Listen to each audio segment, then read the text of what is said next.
이사야서 강의 오늘 9번째 12장 1절에서 6절까지입니다. 제목이 인생의 우물에서 드리는 감사라는 제목으로 같이 말씀을 나누려고 합니다. 여러분, 우리가 인생을 살아간다는 것은 사막을 걷는 것과 비슷합니다.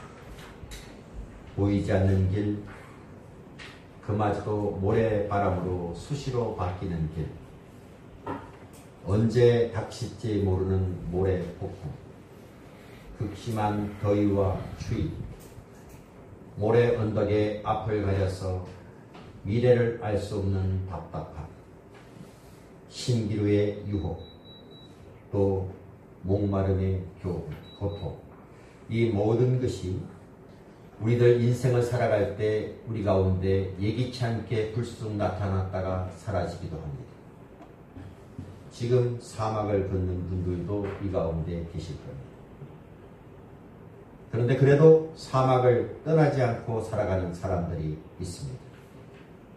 또 사막 여행을 즐기고 도전하는 사람들도 있습니다. 사람들이 묻습니다. 그 힘든 일을 왜 합니까? 사막을 왜 갑니까? 그러면 그 이유는 사막은 샘을 품고 있기 때문입니다 라고 대답을 합니다. 산이나 강, 바다에는 오아시스가 없습니다. 오아시스는 오직 사막에만 있습니다. 여러분, 이것은 여러분 잘 아시는 어린 왕자, 거기에 책에 나오는 그 작가가 우리에게 가르쳐준 교훈이기도 합니다. 어린 왕자는 이렇게 얘기합니다. 사막은 아름답다라고 얘기합니다.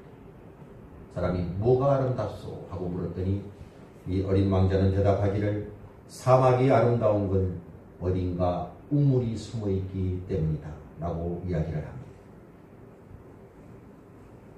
인생이라는 사막에서 우리가 경험하는 최대의 경이, 그것은 구원의 우물에서 목마름을 해결하고 쉬어가는 것입니다. 여기 나오는 사막의 우물, 여기 우물이 나오죠. 여기는 배경적으로 사막 가운데 우물을 의미합니다. 이 사막의 우물은 성경이 약속하는 구원의 은혜를 상징합니다. 그것은 예수님을 만나고 그분을 믿음으로 경험하는 최고의 은혜입니다. 여러분, 이사야 선지자는 3절에서 구원의 우물에서 기쁨으로 물을 기르며 감사의 노래를 부르겠다 이렇게 고백하고 있습니다.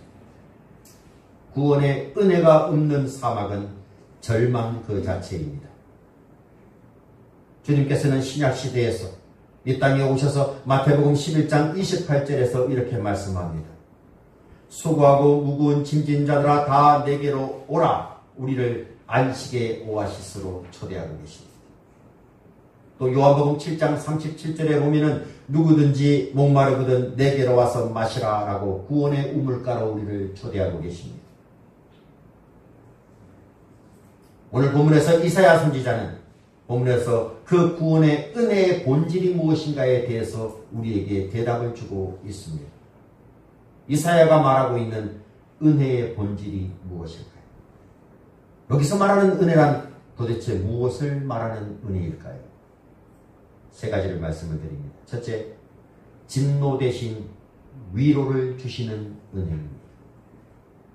12장 1절 말씀을 여러분들이 천천히 한번 읽으십시다. 12장 1절 시작. 그날에 내가 말하기를 여호와께서 전에는 내게 도와줬사오나 이제는 주의 진노가 돌아섰고 또 주께서 나를 아니하시오니 내가 주께 감사하겠나이다 할 것입니다. 두 가지 단어가 대조되죠. 전에는, 그 다음에 이제는 이라는 말이 나옵니다.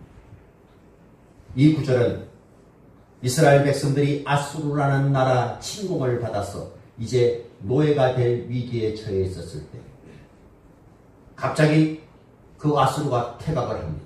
하나님의 은혜였습니다. 그래서 하나님의 구원이 임한 그때 그 상황을 이렇게 노래하고 있는 것으로 보입니다. 그러나 여러분, 이것은 궁극적으로 전에는 하나님의 백성들이 하나님 앞에서 범죄하고 하나님의 진노를 촉발했음에도 불구하고 오히려 이제는 그들을 하나님께서 위로해 주신다.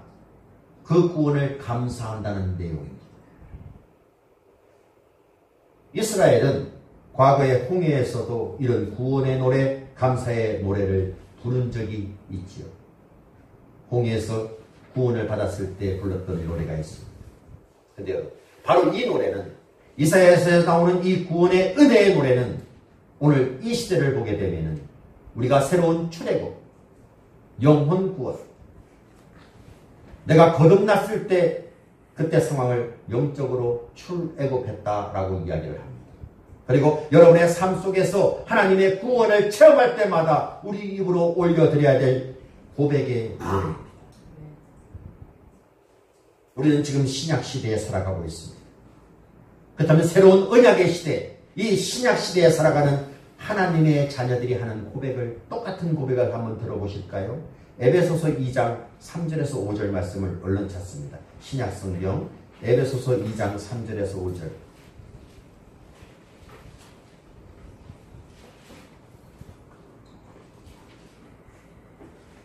(3절에서 5절) 다 같이 읽습니다. 시작. 전에는 우리도 그 가운데서 우리 육체의 욕심을 따라 지내며 육체와 마음에 원하는 것을 하여 다른 이들과 같이 본질상 진노의 자녀였더니 긍휼이 풍성하신 하나님이 우리를 사랑하신 그 큰 사랑을 인하여 허물로 죽은 우리를 그리스도와 함께 살리셨고 너희는 은혜로 구원을 받은 것이다. 여기도 전에는 이라는 말이 나오고 긍휼에 풍성하신 그 바로 전에 이제는 이라는 단어가 빠져 있습니다. 바울은 우리가 경험한 구원의 본질을 어떻게 표현하고 있습니까? 전에는 사도 바울이 우리는 본질상 진노의 자녀였던 우리가 이제는 오히려 하나님의 긍휼을 경험하는 자가 되었다, 이렇게 선언하고 있습니다. 이사야 선지자는 전에는 우리가 어떤 상태였는가를 좀 더 리얼하게 표현하고 있습니다. 여러분 이사야 1장, 우리가 12장 보고 있죠? 1장을 얼른 한번 보십시다. 1장 6절 말씀. 여러분 읽으시죠. 1장 6절 시작.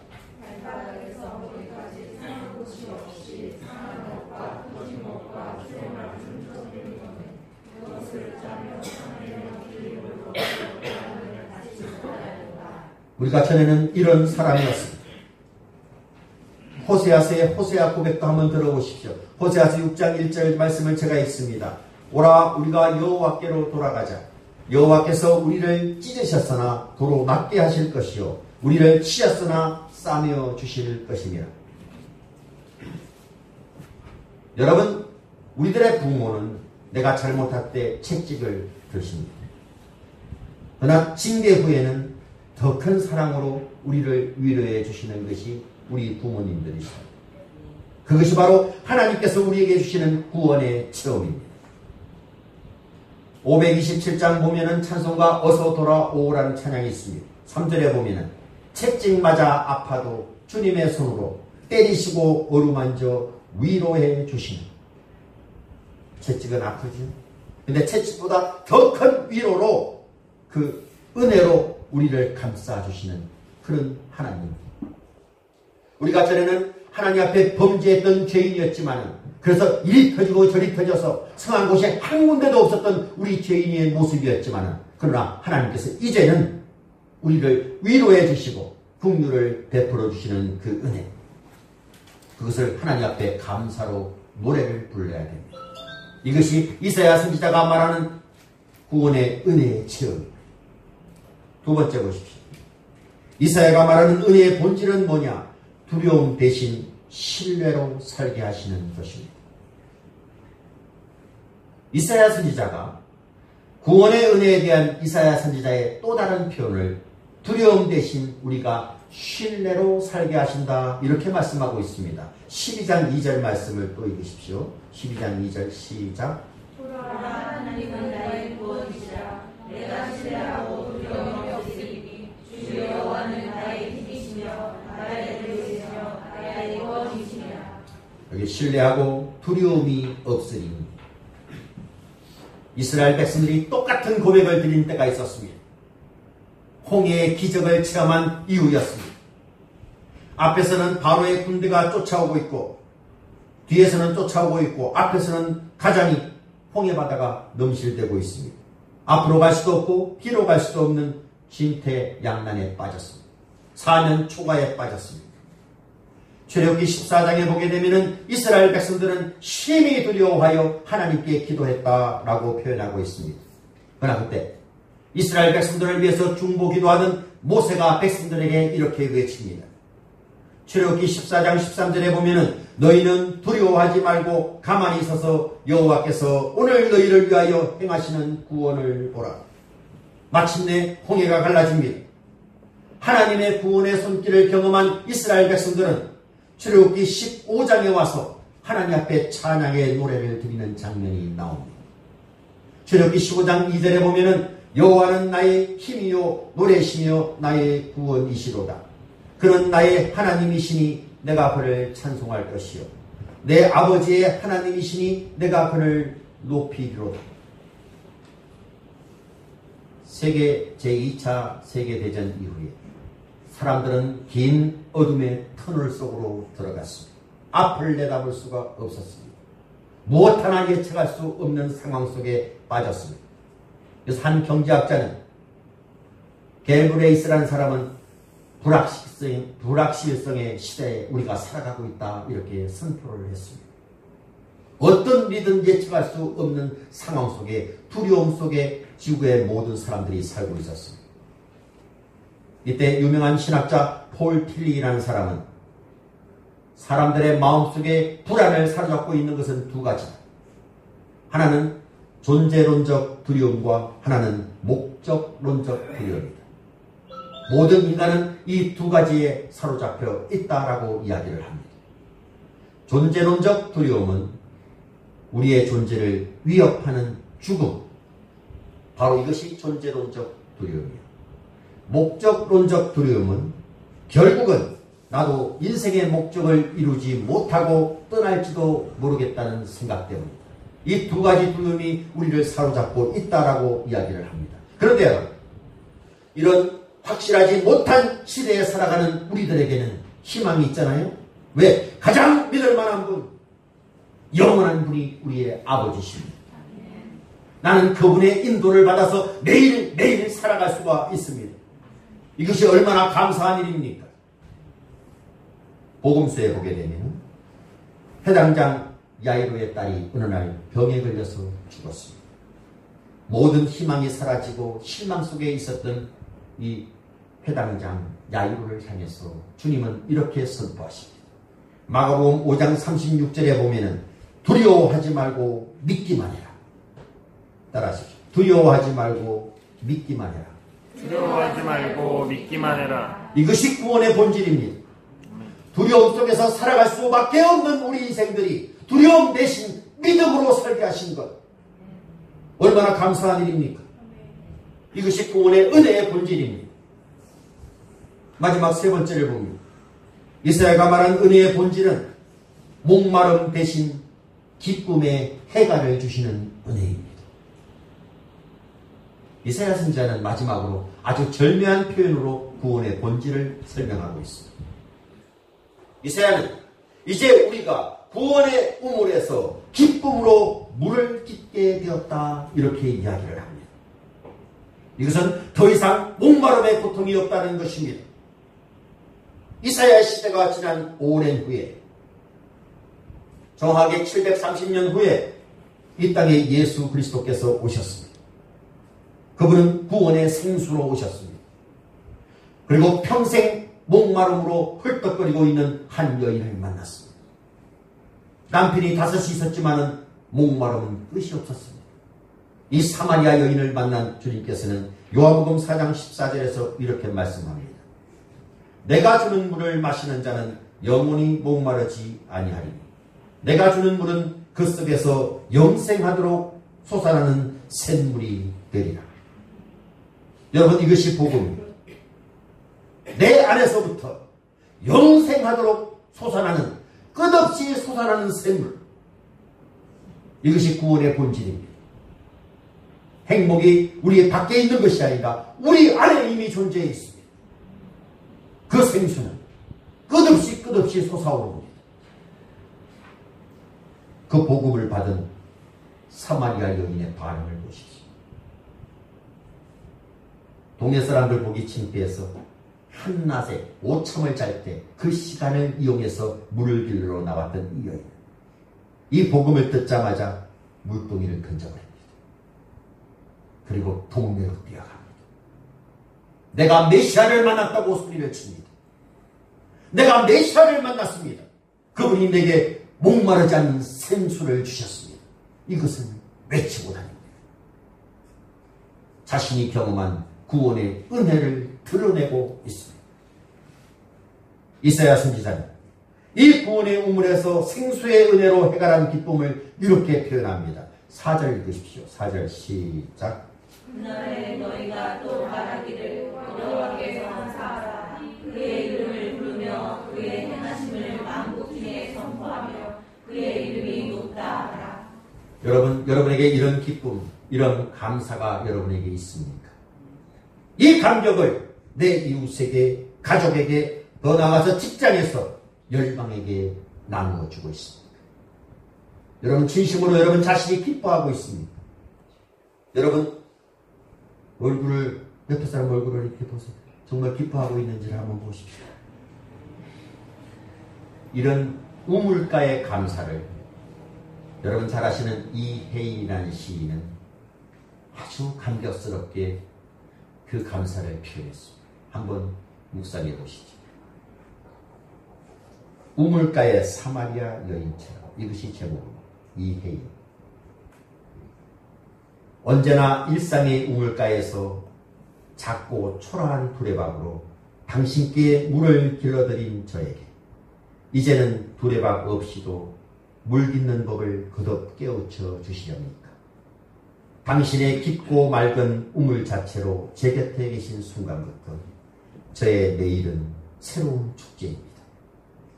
긴 세월 고여왔던 슬픔과 목마름도 제 항아리 속의 물방울처럼 일제히 웃음으로 춤추며 일어납니다. 당신을 만난 기쁨이 하도 커서 제가 죄인임을 잠시 잊더라도 용서해 주시겠지. 주님, 당신을 사랑하는 기쁨은 참으로 감출 수가 없습니다. 물동이를 버려두고 동네로 뛰어나간 우물가의 그 사마리아 여인처럼 저도 이제는 더 멀리 뛰어가게 하소서. 더 많은 이들을 당신께 데려오기 위하여, 그리고 생명의 물 이야기를 하기 위하여. 다시 한번 여러분 어린 왕자에 나오는 교훈을 묵상해 보려고 합니다. 사막이 아름다운 건 어딘가 우물이 숨어있기 때문이에요. 우리가 인생의 사막에서 예수 그리스도라는 구원의 우물을 만났습니다. 그 우물에서 우리는 목마름을 해결할 수가 있었습니다. 사막은 아직도 견디기 힘듭니다. 모래 폭풍을 아직도 만날 수도 있습니다. 사막은 아직도 힘겹게 우리를 주저앉힐 수도 있습니다. 그래서 저 여러분은 영원히 사막은 아름답다 이렇게 고백할 수가 있습니다. 인생은 살만한 것이라고 얘기할 수가 있습니다. 인생은 아름다운 것이라고 얘기할 수가 있습니다. 왜요? 구원의 우물 대신 예수님이 계시기 때문입니다. 그분이 나의 주인이시기 때문입니다. 예수님과 함께 나는 마침내 사막의 여정을 마칠 수 있게 될 것입니다. 그때 우리의 고백은 하나님 감사합니다. 주님 고맙습니다. 이것이 우리가 주님께 드리는 진정한 감사의 고백입니다. 여러분 모두가 이런 고백을 하시기를 진심으로 축원합니다. 기도하십시오. 주님, 사막을 걸어가며 목마름으로, 폭풍으로, 더위와 추위로 그렇게 헤매이던 저희들에게 구원의 우물로 다가오신 그 주님을 이 시간 감사를 드리며 찬양합니다.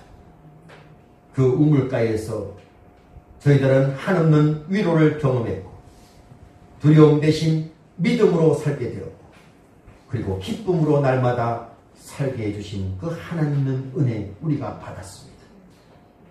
주여, 때로는 여러 가지 어려움도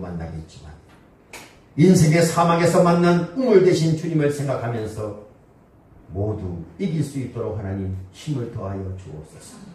예수님의 이름으로 기도드리옵나이다. 아멘. 말씀 생각하시면서 하나님 앞에 예배 봉헌드립니다. 오직 주의 사랑이며